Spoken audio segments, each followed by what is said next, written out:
For all the parents out there, this week is Burn Awareness Week, and Shriners Children's here in Dayton wants to prevent kids from getting seriously injured. I talked to one mother whose daughter touched a hot plate, suffering a second-degree burn, something she says can happen in a split second.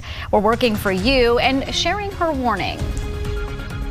Earlier this year, Maha and her family sat down for dinner at one of their favorite restaurants. They brought the food out and they said, "Hey, plate's hot." Immediately turned to my toddler and said, "Don't touch, it's hot." Turn back and see that she has her palm directly pressed into the skillet. They weren't sure if baby Lara had burned herself until she started to cry.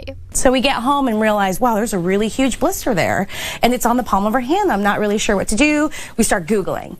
After 2 doctor's visits, they learned Lara had a second-degree burn and eventually ended up at Shriners Children's for care. We look for a burn that is pink and moist, is the way we best describe it. That usually heals in 2 weeks' time. Dr. Petra Warner treats burns at Shriners Children's. Laura's was a contact burn, but nearly 40% of all burns treated at the Dayton Hospital in 2022 were scalds. They're often caused by hot liquid, and that can happen in any home or kitchen, not just a restaurant. They also say children younger than 5 are twice as likely to be seen for burn injuries at an emergency department.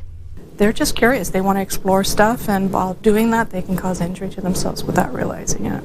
Dr. Warner says it's best to keep kids 3 feet from anything you're doing in the kitchen. This prevents kids from touching a hot stove. It also keeps you from spilling something hot on them. But unfortunately, burns do happen, and what you do next is important.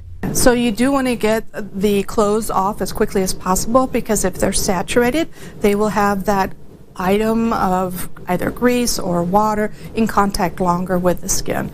Put something cool on the burn, then something clean like a towel or a blanket before seeking medical attention. Lara burned her hand right before a family trip to Mexico, and Shriners had the proper supplies. They took awesome care of her. The blister had not popped yet, so they were able to get the blister popped in a sterile environment, get it all cleaned out, teach me how to wrap, actually give me the supplies to be able to take her on her trip so that we could have some confidence in going to another country, that we could take care of our child and we wouldn't have to deal with a major infection. We like to say we're part of your family so that we can get you through this stressful time and hopefully have a very good outcome for you. Maha hopes her story will help other parents. So just being mindful when you have multiple children that anything can happen, and it happens so fast. But if it does happen, that we have a great resource here in town, and that you don't have to beat yourself up, and you can get fantastic care here locally.